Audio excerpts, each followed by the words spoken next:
வணக்கம். மோடி போட்ட பிளான் ஒரே நிமிடத்தில் சுக்குநூறாக நொறுக்கிய முதலமைச்சர் ஸ்டாலின். அப்படியே ஸ்டன்னாகி போன பாஜக.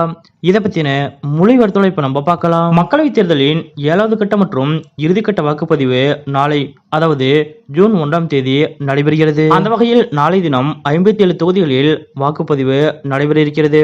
இவற்றில் உத்தரப்பிரதேசத்தில் பிரதமர் மோடி அவர்கள் போட்டியிடும் வாரணாசி உள்ளிட்ட தொகுதிகள், பஞ்சாப் மாநிலத்தின் அனைத்து தொகுதிகள் உள்ளிட்டவை அடங்கும். இந்த நிலையில்தான் தற்போது தமிழ்நாடு வந்துள்ள பிரதமர் மோடி அவர்கள் கன்னியாகுமரியில் தியானத்தில் ஈடுபட்டுள்ளார். இதன் மூலம் தற்போது ஒட்டுமொத்த மீடியா போக்கஸும் பிரதமர் மோடி அவர்கள் மீது விழுந்துள்ளது. அதாவது கடைசி கட்ட தேர்தலில் மக்களை உளவியல் ரீதியாக தங்கள் பக்கம் திருப்ப பாஜகவின் திட்டம் இது என்று காங்கிரஸ் உள்ளிட்ட எதிர்க்கட்சியினர் குற்றம் சாட்டி வருகின்றனர். தற்போது மட்டுமல்ல, கடந்த 2014 லோக்சபா தேர்தலின் போதும், கடந்த 2019 லோக்சபா தேர்தலின் போதும் கடைசி கட்ட வாக்குப்பதிவிற்கு முன்னதாக பிரதமர் மோடி அவர்கள் இதே போன்ற ஒரு யுக்திகளை கையாண்டார் என்பதும் குறிப்பிடத்தக்கது. ஆனால் தற்போது பாஜக மற்றும் மோடி ஆகியோருக்கு அதிர்ச்சி தரும் வகையில் பாஜகவின் இந்த யுக்திக்கு பதிலடி கொடுத்துள்ளது இந்திய கூட்டணி. அதாவது தேர்தல் நடைபெறும் நாளான நாளை மாலையே இந்திய கூட்டணி சார்பில் முக்கியமான ஆலோசனை கூட்டம் டெல்லியில் கூட்டப்பட உள்ளது. இதில் இந்திய கூட்டணியில் இடம்பெற்றுள்ள எதிர்க்கட்சி தலைவர்கள் அனைவரும் கலந்து கொள்ள உள்ளனர். முக்கியமாக இந்த ஆலோசனை கூட்டத்தில்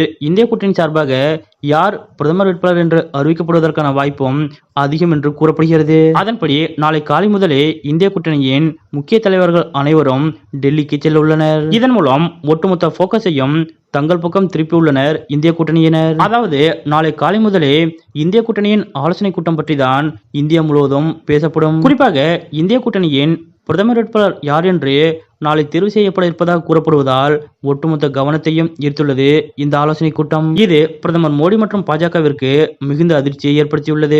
அதாவது கடைசி கட்ட தேர்தலில் மக்களை உளவியல் ரீதியாக தங்கள் பக்கம் திருப்பும் பாஜகவின் முயற்சிக்கு இது பதிலடியாக பார்க்கப்படுகிறது. இந்திய கூட்டணி கூடி அடுத்து ஆட்சி அமைப்பது பற்றியும் தங்களது பிரதமர் வேட்பாளர் பற்றியும் விவாதிக்கிறார்கள் என்ற செய்திகளின் மூலம் கடைசி கட்ட தேர்தலின் போக்கு இந்திய கூட்டணிக்கு சாதகமாக திரும்பும் என்று அரசியல் நோக்கர்கள் கூறுகின்றனர். இதன் மூலம் கடந்த 2 தேர்தல்களைப் போலல்லாமல் இம்முறை காங்கிரஸ் கட்சி விழித்துக் கொண்டதாகவும் கூறப்படுகிறது. அது மட்டுமல்லாது தற்போது பிரதமர் மோடி அவர்கள் தமிழ்நாட்டிற்கு வந்துள்ள நிலையில் பெரிய அளவில் முதலமைச்சர் மு.க. ஸ்டாலின் அவர்கள் இதனை கண்டுகொள்ளவில்லை என்பதும் குறிப்பிடத்தக்கது. பிரதமர் மோடி அவர்கள் தற்போது கன்னியாகுமரியில் தியானத்தில் ஈடுபட்டுள்ளதால் ஒட்டுமொத்த போக்கஸும் பிரதமர் மோடி அவர்கள் மீது விழும் என்று எதிர்பார்க்கப்பட்ட நிலையில் திடீர் ட்விஸ்டாக அனைத்து போக்கஸையும் தங்கள் பக்கம் இழுத்துள்ள இந்திய கூட்டணி செய்த இந்த செயல் பற்றிய உங்களுடைய கருத்துக்கள் என்ன அப்படிங்கறத மறக்காம கமெண்ட்ல குறிப்பிடுங்க.